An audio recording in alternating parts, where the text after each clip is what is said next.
Meu marido estava dormindo com a madrinha da nossa filha.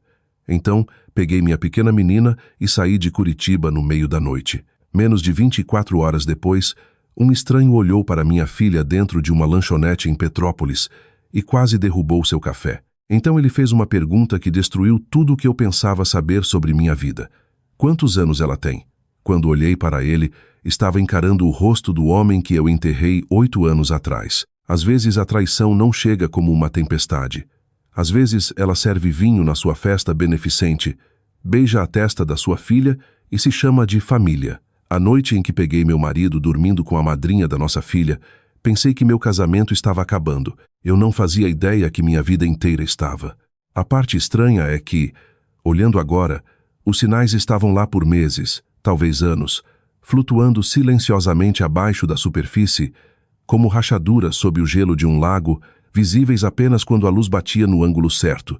Raul tinha ficado mais suave comigo em público e mais frio em particular.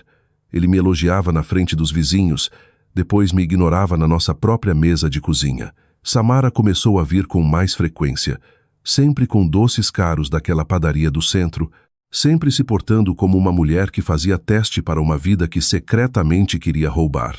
Mas pessoas como eu, pessoas leais, pessoas exaustas, se tornam especialistas em explicar desconforto. Naquela sexta-feira à noite, no final de outubro, nosso bairro em Curitiba, Paraná, sediou sua festa beneficente anual para o programa de artes da Escola Fundamental. Famílias lotaram o salão alugado do Clube Campestre, vestindo suéteres e botas.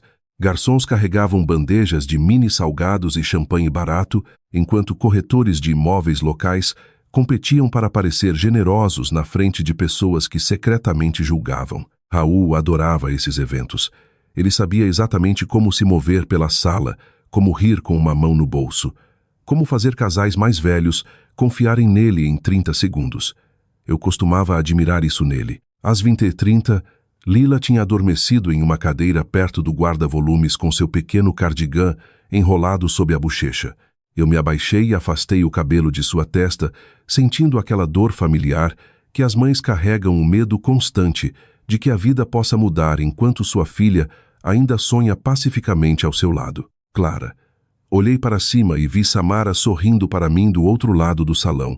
Seu batom estava perfeito. Seus cachos loiros repousavam ordenadamente sobre um ombro e sua pulseira de diamantes brilhava toda vez que ela movia a mão. "Você está bem?" Ela perguntou. "Você parece cansada." "Eu estou cansada", admiti baixinho. "Bem", ela riu. "Bem-vinda à maternidade." Ela se afastou antes que eu pudesse responder e, por algum motivo, o cheiro de seu perfume permaneceu no meu peito por mais tempo do que deveria. Cerca de 20 minutos depois, Raul desapareceu. No início, eu mal notei. Ele circulava constantemente nessas coisas, apertando mãos, contando histórias, reabastecendo bebidas. Mas então percebi que Samara também havia desaparecido. Uma sensação fria deslizou silenciosamente para dentro do meu estômago. Tentei ignorar. Eu realmente tentei. Fiquei perto das mesas do leilão silencioso, fingindo estudar cerâmicas artesanais, enquanto meus olhos continuavam desviando para o corredor perto das salas de banquete privativas. Eu me lembro de ouvir risadas em algum lugar atrás de mim. Eu me lembro de alguém falando sobre taxas de financiamento, conversas suburbanas comuns, vidas brasileiras comuns, e então vi o paletó de Raul pendurado sobre uma cadeira perto do corredor. Algo dentro de mim simplesmente soube. Não suspeita, não insegurança, reconhecimento. O tipo que chega antes da verdade. Caminhei pelo corredor lentamente ouvindo vozes abafadas atrás de uma das portas fechadas. No início não consegui distinguir as palavras. Então Samara riu baixo, íntimo, confortável. Parei de respirar. Raul disse algo que não consegui ouvir claramente, seguido pelo som de beijos. Minha mão tremeu contra a maçaneta de latão. Quando empurrei a porta, nenhum dos dois me notou imediatamente. Samara estava sentada na borda de uma longa mesa de banquete, o vestido puxado até a metade da coxa. Raul estava entre os joelhos dela, beijando seu pescoço, enquanto sua aliança de casamento brilhava sob a luz fraca. A sala inclinou. Eu não gritei. As pessoas sempre imaginam que mulheres gritam em momentos assim, mas o choque é mais quieto que a raiva. O choque soa como sangue drenando do seu rosto, enquanto todo o seu sistema nervoso tenta negar o que seus olhos já entendem. Samara olhou para cima primeiro. E Deus, eu nunca esquecerei sua expressão. Não culpa, aborrecimento, como se eu tivesse interrompido algo inconveniente. Raul recuou imediatamente, passando a mão pelo cabelo. Clara, eu me virei antes que ele pudesse terminar. Ouvi passos atrás de mim no corredor. Clara, espera. Continuei andando. Clara. Parei perto das portas de saída de emergência, porque meus joelhos de repente pareceram fracos o suficiente para ceder sob mim. Raul baixou a voz. Não é o que você está pensando. Eu ri uma vez. Um som oco que nem parecia humano. Você está dormindo com a madrinha da Lila. Clara. Não, eu sussurrei. Não, não diga meu nome como se eu fosse a que está te envergonhando agora. Seu rosto endureceu então quase instantaneamente. E isso me assustou mais que o caso em si. A máscara escorregou rápido demais, revelando algo frio por baixo. Não estávamos tentando te machucar. Eu o encarei incrédula. Nós? Ele expirou bruscamente. Você está desligada há anos. Desde que Ettore morreu, você nunca esteve realmente presente. Lá estava. Ettore. Mesmo depois de 8 anos, ouvir o nome do meu primeiro marido ainda acertava em algum lugar profundo dentro das minhas costelas. Raul continuou mais baixo agora. Passei anos tentando construir uma vida com você, enquanto você lamentava outro homem. Eu me sentia enjoada. Samara apareceu no final do corredor, braços cruzados sobre o peito. Talvez isso fosse inevitável, Clara. Eu olhei para ela lentamente. Minha melhor amiga. A mulher que segurou minha mão durante o parto. A mulher que ajudou a decorar o quarto da Lila. A mulher sentada ao meu lado na igreja, toda véspera de Natal. Você sabia tudo sobre mim, eu disse. Samara suspirou impaciente. Você estava solitária quando Raul te conheceu. Honestamente, você era basicamente uma viúva procurando alguém para te salvar. Aquela frase entrou no meu corpo como uma faca, porque em algum lugar bem no fundo, parte de mim temia que fosse verdade. Raul esfregou a testa. Podemos, por favor, não fazer isso aqui? Não fazer isso aqui? Como se eu estivesse criando uma cena. Como se a traição só se tornasse feia quando a vítima reagisse a ela. Eu olhei para os dois parados ali juntos sob as luzes quentes do corredor e de repente vi todo o meu casamento de forma diferente. Toda a reunião de escritório tarde, todo o jantar cancelado, todo o momento em que Samara se oferecia para cuidar da Lila. Uma clareza terrível se instalou sobre mim. Eu voltei para o salão, peguei minha filha adormecida, agarrei minha bolsa e saí sem outra palavra. Do lado de fora, uma chuva fria tinha começado a cair pelo estacionamento. Lila se mexeu contra meu ombro. Mamãe, está tudo bem, bebê? Eu sussurrei. Volte a dormir. Até a meia-noite, eu tinha arrumado 2 malas. O coelho de pelúcia favorito da Lila, documentos importantes e metade do dinheiro da nossa conta de emergência conjunta. A metade que meu advogado mais tarde confirmaria que legalmente me pertencia. Deixei minha aliança de casamento no balcão da cozinha, ao lado da máquina de café cara de Raul. Então dirigi. Saí de Curitiba, saí do Paraná, saí da vida que pensei ter reconstruído depois que o luto quase me destruiu pela primeira vez.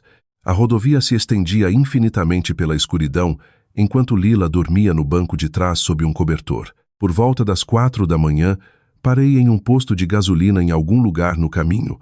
Comprei café ruim e chorei sozinha ao lado da bomba, enquanto música sertaneja tocava baixinho pelos alto-falantes externos. Eu me lembro de pensar, pelo menos a pior coisa já aconteceu. Eu estava errada. No final da tarde do dia seguinte, chegamos a Petrópolis. As montanhas brilhavam bronze sob a luz do outono e, pela primeira vez em horas, Lila sorriu quando viu músicos de rua no centro. Podemos ficar aqui um tempo? Ela perguntou. Sim, eu disse baixinho. Acho que podemos. Entramos em um pequeno hotel de estadia prolongada perto da área central e depois que Lila cochilou por 1 hora, levei-a para uma lanchonete próxima porque nenhum de nós tinha comido direito desde Curitiba. O lugar cheirava a café e cebola frita. Uma garçonete mais velha chamava todo mundo de querida e futebol passava silenciosamente na televisão acima do balcão. Por 10 minutos inteiros, a vida quase pareceu normal. Então a porta da frente abriu. Um homem entrou carregando uma bandeja de café para a viagem vestindo uma jaqueta verde escura e jeans desbotados pelo tempo. Ele parecia cansado do jeito que certos homens ficam, não fisicamente cansado, mas emocionalmente desgastado, como se a vida tivesse lixado pedaços dele ao longo do tempo. Ele olhou na direção da nossa mesa, então congelou. A bandeja de café inclinou perigosamente em suas mãos. Seus olhos se fixaram em Lila, não casualmente, não educadamente, como se tivesse visto um fantasma. Lentamente, ele se aproximou. Com licença, ele disse baixinho, a voz rouca de incredulidade. Quantos anos ela tem? Algo dentro de mim se apertou. Olhei para ele completamente pela primeira vez e meu corpo inteiro ficou dormente. Porque o homem parado na minha frente tinha os olhos de Ettore, o rosto de Ettore, a voz de Ettore, o rosto do homem que eu enterrei 8 anos atrás. Por alguns segundos, a lanchonete inteira desapareceu ao meu redor. O tilintar de pratos, o zumbido baixo de conversas, a velha música tocando pelos alto-falantes escondidos, tudo sumiu sob as batidas violentas do meu coração. Eu encarei o homem parado ao lado da nossa mesa, enquanto meu cérebro tentava desesperadamente forçar lógica para algo impossível. Porque Ettore Cole estava morto. Eu mesma tinha identificado sua aliança de casamento. Eu tinha ficado ao lado de um caixão fechado enquanto oficiais militares me entregavam uma bandeira brasileira dobrada. Eu tinha assinado papéis, chorado em condolências, aprendido a sobreviver ao silêncio insuportável que o luto deixa para trás. Homens mortos não entravam em lanchonetes em Petrópolis perguntando sobre menininhas. Lila olhou para ele curiosa, ainda segurando uma batata frita entre os dedos. Tenho 7, ela disse inocentemente. O homem engoliu em seco. 7. Ele repetiu o número na cabeça do jeito que as pessoas fazem quando calculam algo doloroso. Então seus olhos lentamente se ergueram para mim novamente, e eu vi. Não semelhança, reconhecimento. Seu rosto tinha mudado com a idade. Havia mais peso ao redor do maxilar agora, cicatrizes fracas perto da têmpora, linhas mais profundas ao redor dos olhos. Mas nenhuma quantidade de tempo poderia apagar a expressão que eu uma vez amei mais que meu próprio reflexo. Clara, ele sussurrou. Minha xícara de café escorregou da minha mão e se espatifou no chão. A garçonete arfou em algum lugar atrás de nós, mas eu mal a ouvi. Sangue rugiu alto pelos meus ouvidos enquanto cada músculo do meu corpo ficava frio. Não, eu disse imediatamente balançando a cabeça. Não. O homem pareceu devastado só de ouvir aquela palavra. Eu sei como isso parece. Como isso parece? Repeti, a voz rachando. Você está morto. Alguns clientes tinham começado a olhar para nós agora. Ettore notou e baixou a voz instantaneamente do mesmo jeito que sempre fazia sempre que eu me sentia sobrecarregada em público. Por favor, ele disse cuidadosamente. Não estou tentando te assustar. Tarde demais. Lila olhou entre nós com olhos grandes e confusos. Mamãe, eu me levantei tão rápido que a mesa balançou contra o chão. Vamos, bebê. Clara, não fuja. A frase quase me parou por causa de como soava familiar na voz dele. Por anos depois que Ettore morreu, eu tinha esquecido certos detalhes primeiro. O som exato da risada dele, o ritmo dos passos dele, o jeito como ele dizia meu nome quando estava preocupado comigo, mas de repente tudo voltou inundando tão forte que doeu. Agarrei a mão de Lila e corri para a saída. Clara, ele chamou novamente seguindo cuidadosamente, mas não agressivamente. Por favor, só me dê 5 minutos. Do lado de fora, o ar de outubro acertou meu rosto como água gelada. Cheguei ao estacionamento antes de parar ao lado do meu carro, porque minhas mãos tinham começado a tremer demais para destravar a porta. Lila puxou suavemente minha manga. Mamãe, você está bem? Eu me agachei imediatamente, me forçando a respirar apesar do pânico que arranhava meu peito. Sim, querida. Menti gentilmente. Só preciso de 1 minuto. Atrás de nós, a porta da lanchonete abriu. Ettore saiu lentamente, mantendo distância entre nós. De perto ele parecia mais magro do que antes. Seus ombros ainda carregavam aquela postura militar quieta, mas exaustão vivia dentro dele agora. Exaustão profunda, permanente, o tipo que trauma deixa depois de anos sobrevivendo a coisas que ninguém mais consegue ver. Não estou aqui para te machucar. Ele disse baixinho. Eu o encarei como se olhar por muito tempo pudesse quebrar a realidade completamente. Como você está vivo? A pergunta saiu quase com raiva, porque o luto muda de forma quando os mortos voltam. Alívio não é a primeira emoção. Raiva é. Ettore olhou para baixo brevemente antes de responder. A enchente não me matou. 8 anos antes, Ettore tinha sido enviado com uma unidade de resgate do Exército Brasileiro durante enchentes catastróficas no Rio Grande do Sul. Sua equipe estava evacuando civis quando o veículo de resgate capotou em condições de água violenta durante a tempestade. 2 homens morreram imediatamente. Ettore desapareceu correnteza abaixo. Depois de 3 semanas, o exército o declarou presumidamente morto. Pelo menos essa era a história que me contaram. Ettore esfregou a mão sobre a cicatriz perto da têmpora. Bati a cabeça quando o veículo capotou. Eles me encontraram quase 40 quilômetros distante, perto de Porto Alegre. Eu me senti tonta. Eles te encontraram? Eu não lembrava meu nome. Sua voz permaneceu calma, mas eu conseguia ouvir vergonha por baixo. Não lembrava de nada por muito tempo. Minha garganta apertou dolorosamente. Lesão cerebral traumática, perda de memória, reabilitação do SUS. As peças começaram a se encaixar com lógica aterrorizante. Eles me moveram por diferentes centros de tratamento. Ele continuou baixinho. Rio primeiro, depois São Paulo, mais tarde Rio de Janeiro. A maioria dos dias eu mal sabia quem eu era. Lila ficou perto do meu lado, ouvindo silenciosamente agora. Ettore olhou para ela novamente, e algo vulnerável passou pelo rosto dele tão rápido que quase me quebrou. Ela se parece exatamente com sua mãe nos olhos. Ele murmurou. Eu parei de respirar. Minha mãe tinha morrido quando eu tinha 23 anos. Só Ettore sabia como as pessoas costumavam dizer que compartilhávamos os mesmos olhos. Você lembra da minha mãe? Eu sussurrei. Eu lembro de tudo agora. O estacionamento de repente pareceu pequeno demais, real demais, impossível demais. Eu me apoiei no carro para suporte enquanto pedaços do passado colidiam violentamente dentro da minha cabeça. Os últimos 8 anos se repetiram de forma diferente agora. Minha solidão depois da morte de Ettore, Raul lentamente entrando na minha vida, a paciência cuidadosa que ele mostrou enquanto me ajudava através do luto. Tudo isso tinha sido construído sobre uma mentira? Não, isso era impossível. Não era? Ettore pareceu hesitante pela primeira vez. Eu tentei te contatar. A frase me cortou instantaneamente. O quê?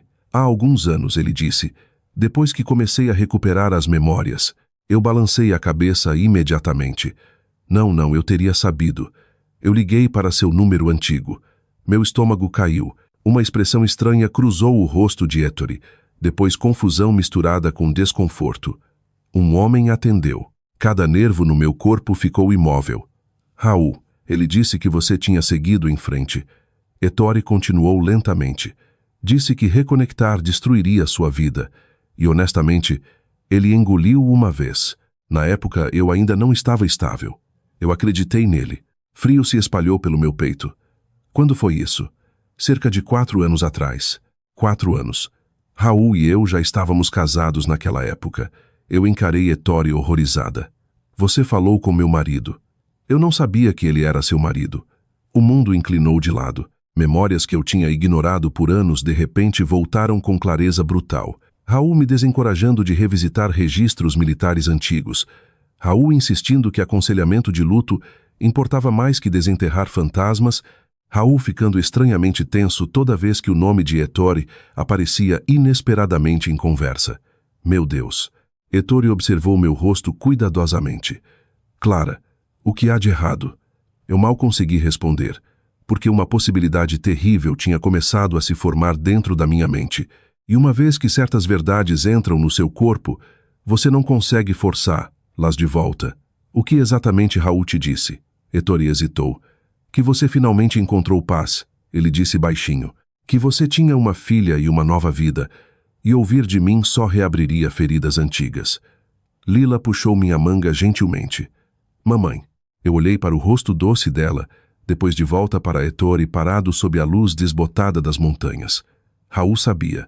Talvez não desde o começo, talvez não imediatamente, mas de alguma forma, em algum ponto ao longo do caminho, meu marido descobriu que Ettore estava vivo, e não disse nada. A percepção me esvaziou tão completamente que quase perdi o equilíbrio. Ettore deu um passo à frente instintivamente. Depois se conteve. Aquela pequena hesitação doeu mais do que se ele tivesse me tocado, porque uma vez esse homem teve todo o direito de me segurar quando eu desmoronasse.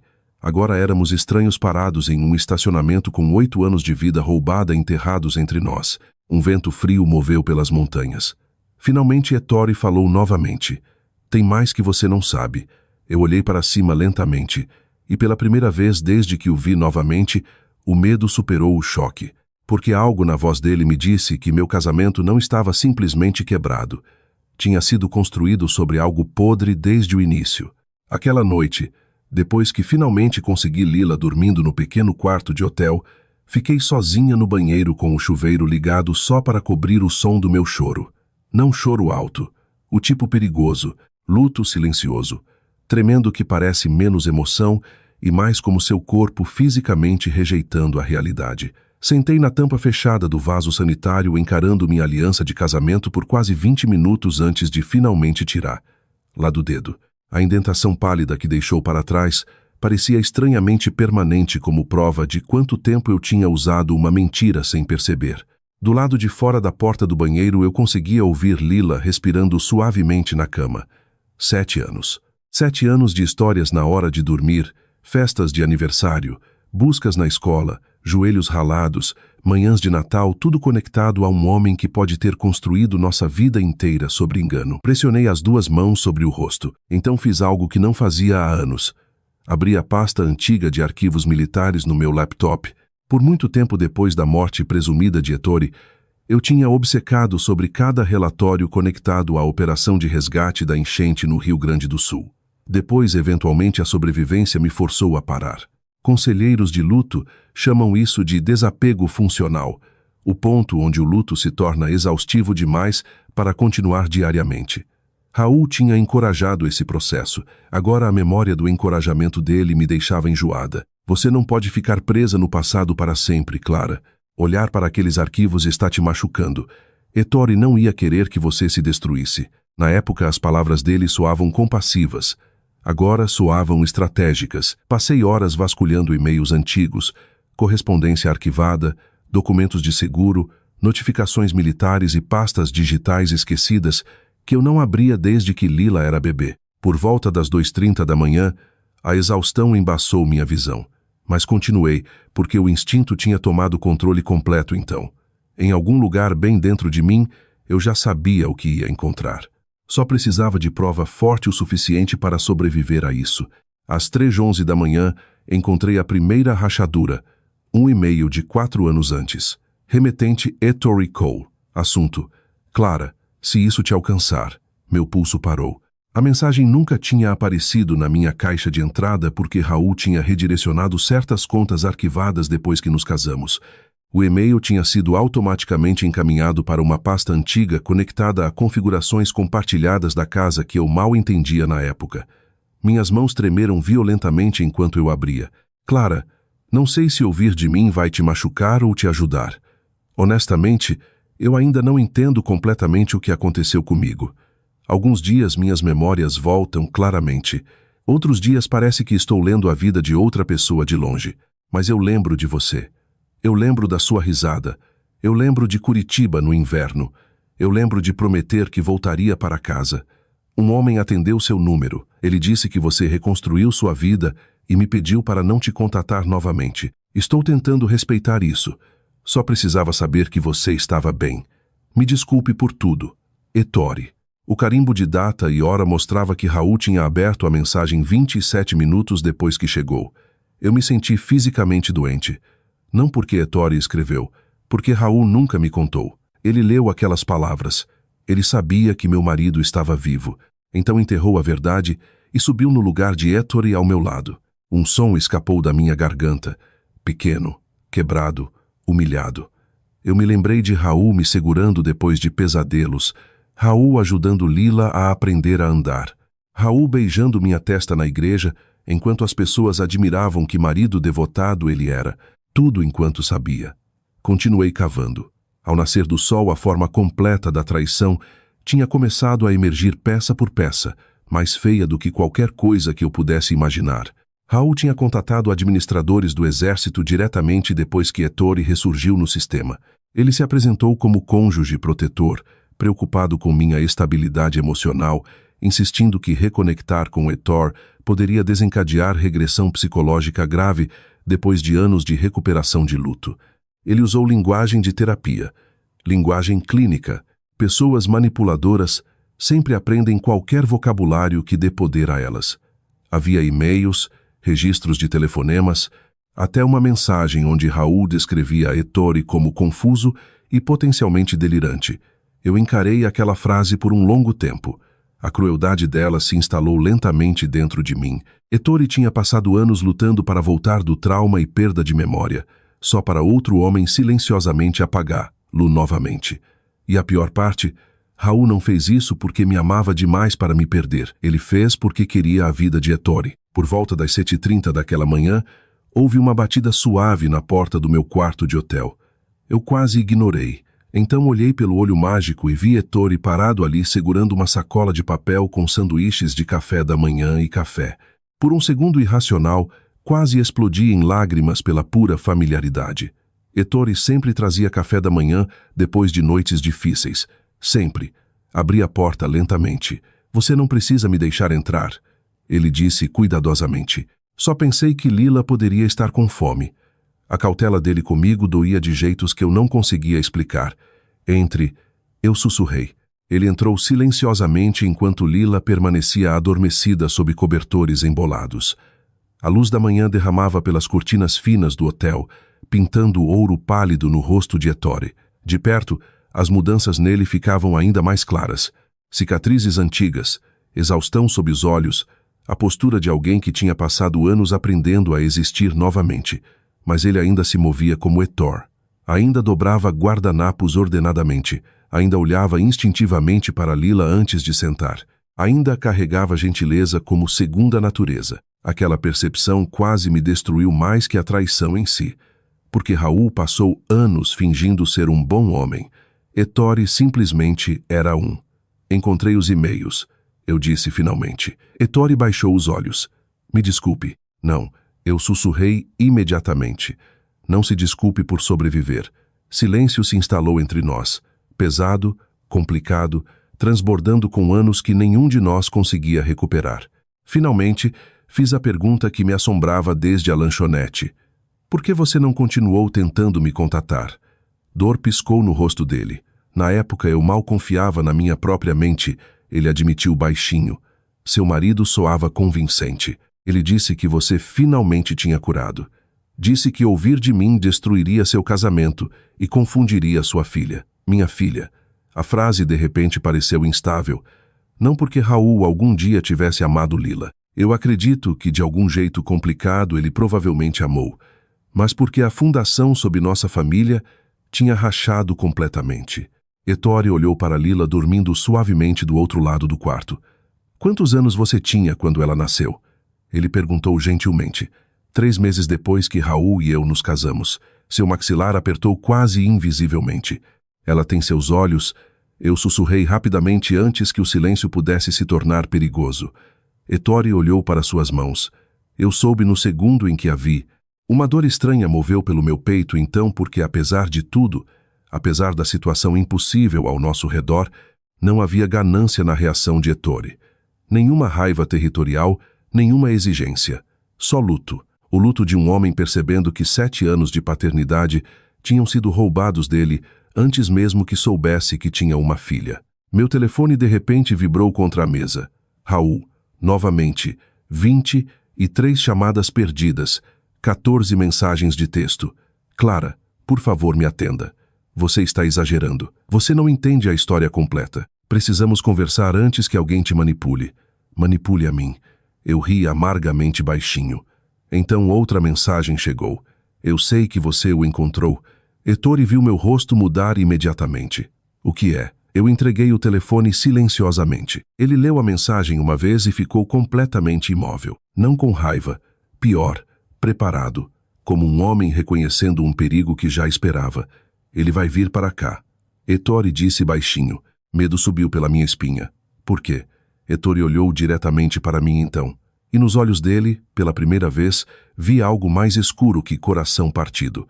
Vi certeza, porque homens como Raul não roubam apenas casamentos. Ele disse baixinho. Eles roubam identidades e nunca devolvem de boa vontade. Naquele exato momento, Lila se mexeu acordando atrás de nós. Ela esfregou os olhos sonolentos, olhou para Ettore sentado perto da janela e sorriu naturalmente, instintivamente, como se alguma parte invisível dela já o reconhecesse. Então fez a pergunta que quebrou qualquer força que eu ainda tinha. Mamãe, por que ele parece familiar? Nos próximos 3 dias, vivi com a sensação estranha de existir entre 2 vidas. Uma era a vida que eu tinha conhecido, rotinas suburbanas, reuniões de pais, pagamentos de financiamento, conversas educadas sobre cercas de quintal e um marido cuja mão repousava possessivamente contra a base das minhas costas sempre que outros homens entravam na sala.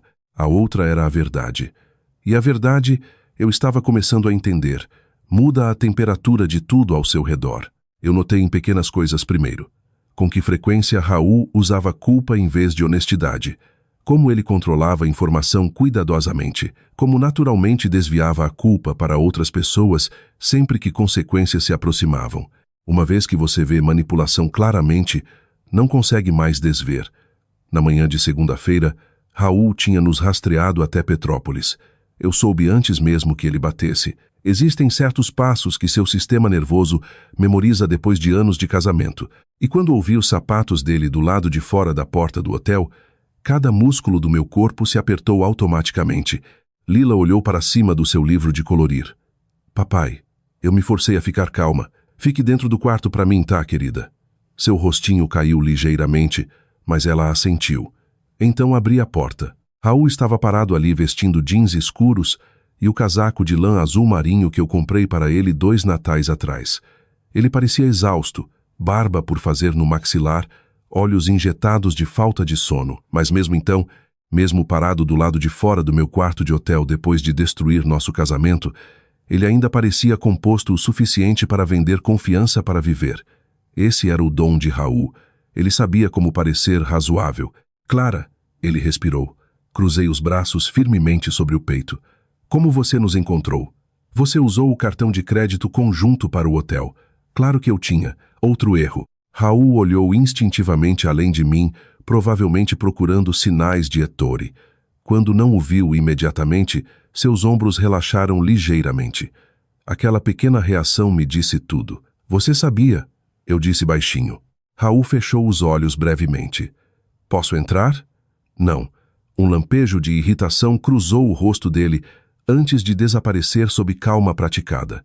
Clara, você saiu no meio da noite com nossa filha. Nossa filha. As palavras aterrissaram diferente agora. Você me traiu com minha melhor amiga.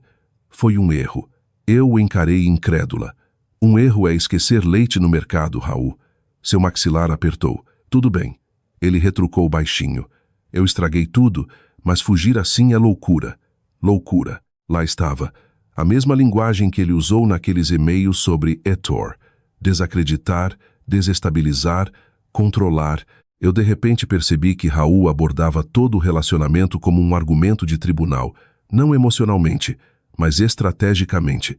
Quem controlava a narrativa, controlava o resultado. Infelizmente para ele, eu finalmente estava aprendendo como narrativas funcionam. Você disse a Ettore que eu segui em frente. Eu disse. A expressão de Raul congelou.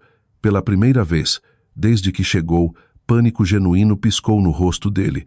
Ele te contatou. Você sabe que sim. Silêncio. Então Raul expirou bruscamente e esfregou as 2 mãos no rosto. Clara, me escute com atenção. Ele disse no tom paciente que as pessoas usam com crianças assustadas.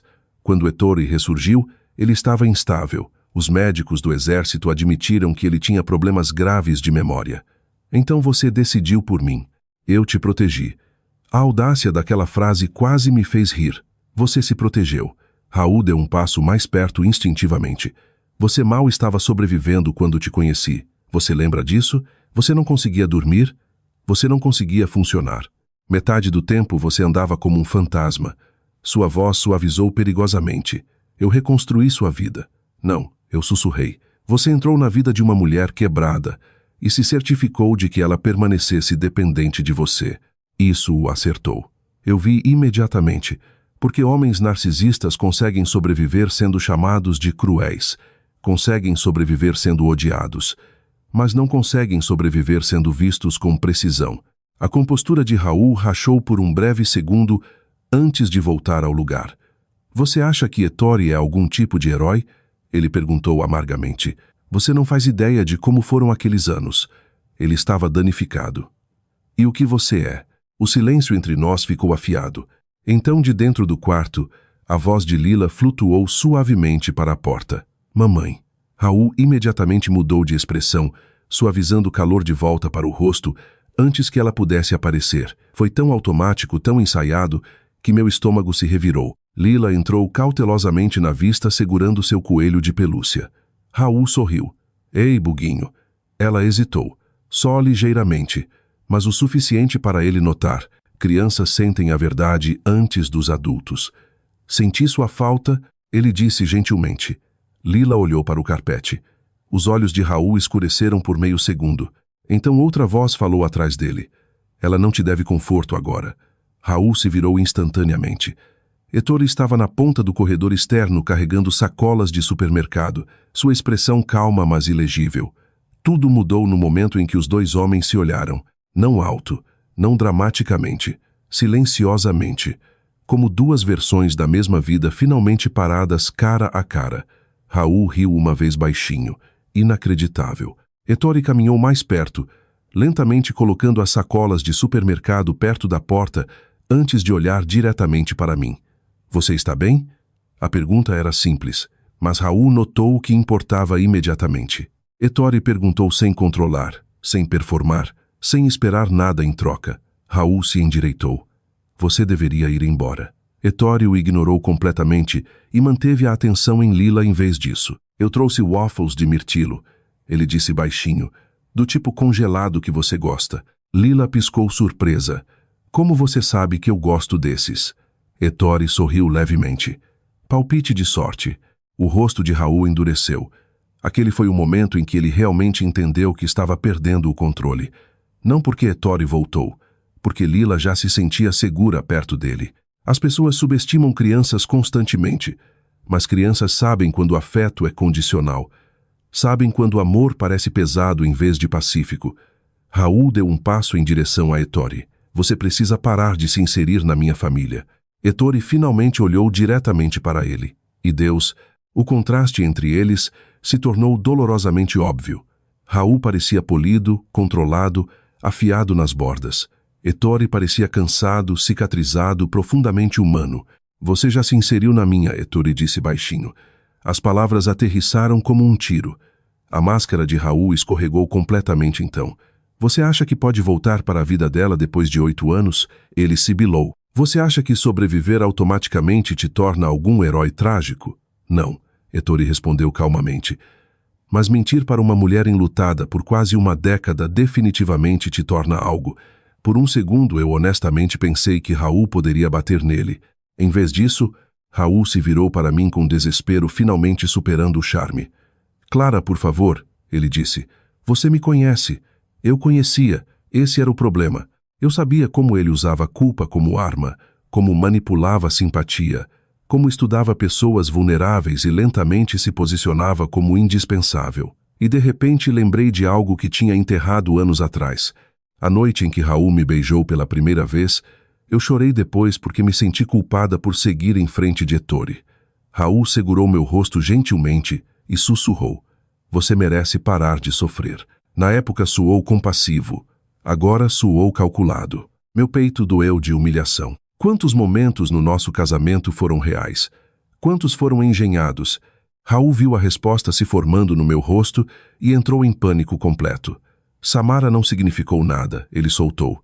Você me ouve? Nada. Eu te amo. Eu olhei para ele por um tempo muito longo. Então disse a frase que finalmente terminou nosso casamento. Não, Raul. Você amava ser escolhido por alguém que estava quebrada demais para te questionar.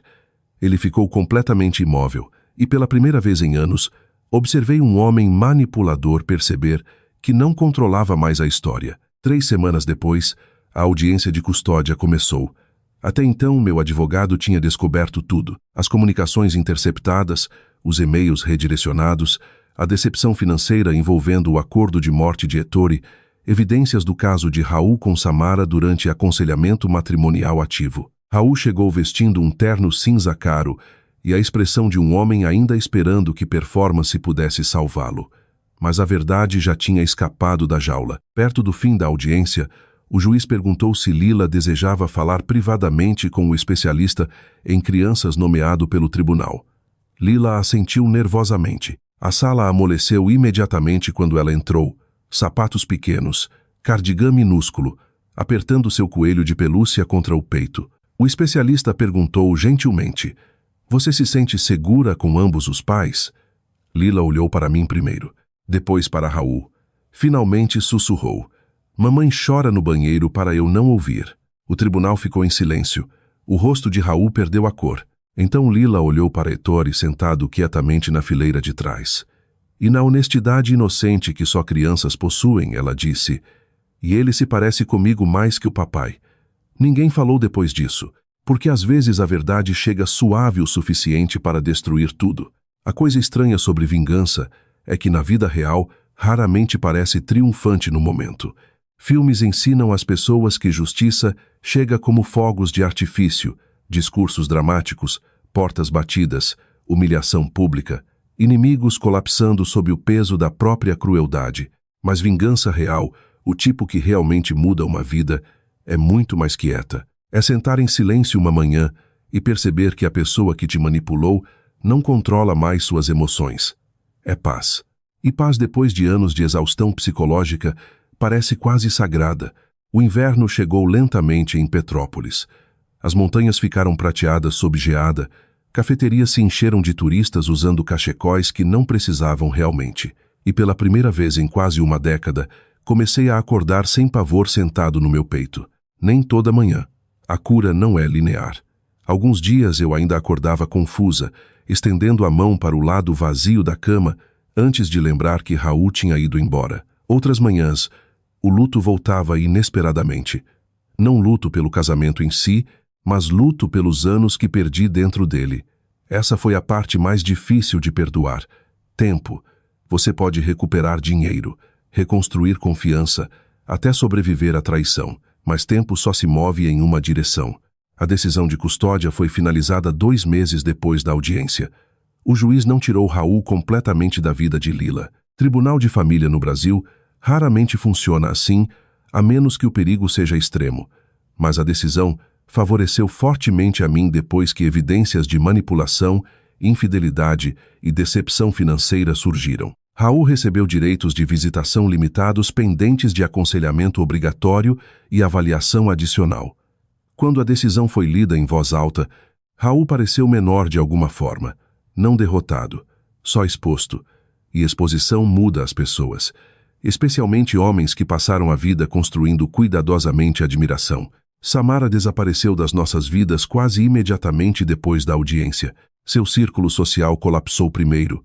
Depois seus patrocínios de influenciadora sumiram silenciosamente um por um, depois que capturas de tela do caso dela se espalharam por grupos de pais suburbanos mais rápido que fogo. Por semanas, mulheres que uma vez a adoravam pararam de comentar em seus posts, depois pararam de ligar completamente. Eu quase senti pena dela. Quase. Mas traição sempre choca as pessoas mais quando vem de alguém bem-vindo em espaços íntimos, alguém confiado perto de crianças, casamentos, feriados, luto. Samara não simplesmente dormiu com um homem casado. Ela sentou à minha mesa por anos fingindo me amar enquanto invejava minha vida. As pessoas eventualmente sentem esse tipo de vazio. Quanto a Raul, as consequências se desenrolaram mais devagar, o que de alguma forma as tornou mais satisfatórias. Sua imobiliária o empurrou silenciosamente para fora, depois que vários clientes de longa data pediram reatribuição. Um casal citou publicamente preocupações sobre integridade, e em negócios construídos inteiramente em confiança, a reputação sangra mais rápido que dinheiro. Ele se mudou para uma cidade menor fora de Curitiba e começou de novo em uma agência menor, onde ninguém conhecia seu histórico. Da última vez que o vi, ele alugava um apartamento modesto acima de uma loja de ferragens, sozinho. E estranhamente isso pareceu justo, não cruel, não excessivo, justo. Porque apesar de tudo que Raul fez, eu não queria mais destruição para ele. Eu queria responsabilidade. Existe uma diferença. Uma manhã gelada de sábado em janeiro, Ettore veio cedo carregando sacolas de supermercado, enquanto Lila sentava no balcão da cozinha, colorindo pássaros em um dos seus cadernos de desenho. Até então tínhamos nos estabelecido em algo gentil, não exatamente romance, ainda não, mas confiança se reconstruindo peça por peça como osso, curando depois de uma fratura. Ettore nunca pressionava. Isso importava mais que grandes declarações jamais poderiam. Trauma ensina as pessoas a temer pressão disfarçada de amor. Gotas de chocolate ou mirtilo? Ele perguntou a Lila, enquanto desempacotava mistura para a panqueca. Ambos. Ela respondeu imediatamente. Ele assentiu solenemente. Uma escolha ambiciosa. Ela riu. O som encheu o apartamento com calor, naturalmente. E por um momento eu tive que me virar para a pia, porque a emoção subiu rápido demais dentro da minha garganta.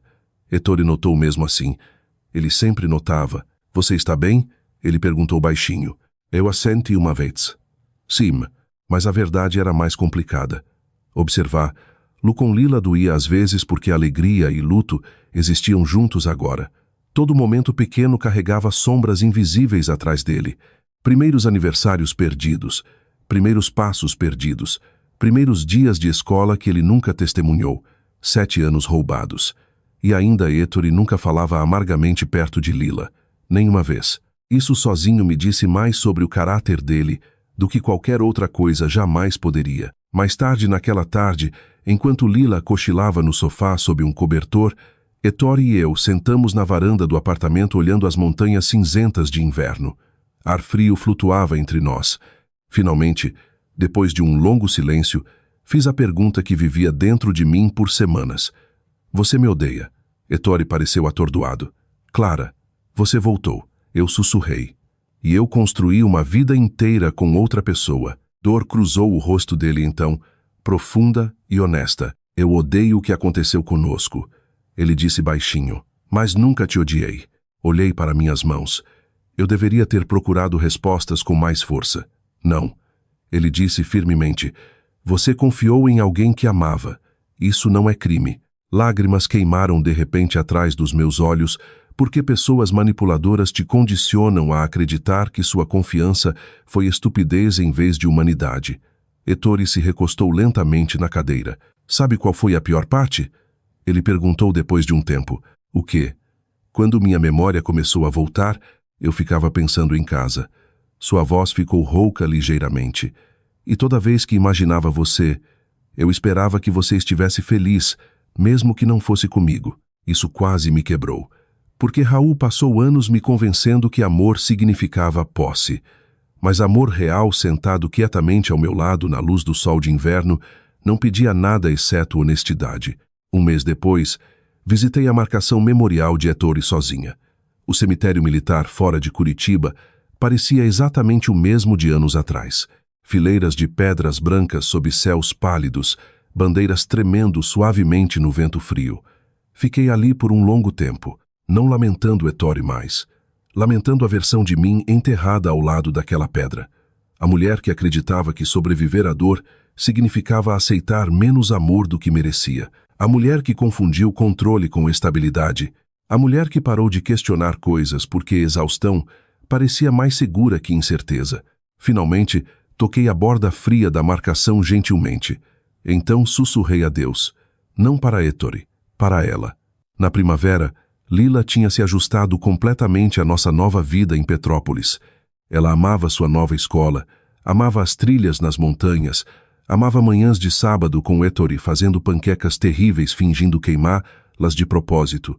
Uma noite depois do jantar, ela sentou de pernas cruzadas no tapete da sala de estar desenhando quietamente enquanto Ettore me ajudava a consertar uma dobradiça solta no armário da cozinha.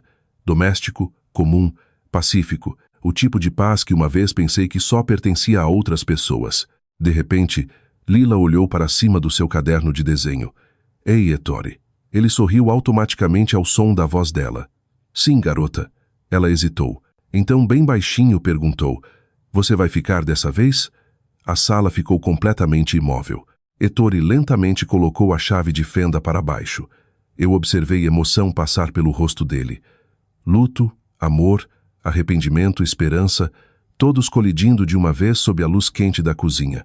Então ele caminhou e se ajoelhou cuidadosamente ao lado dela. Sim, ele disse baixinho. Acho que finalmente encontrei meu caminho para casa.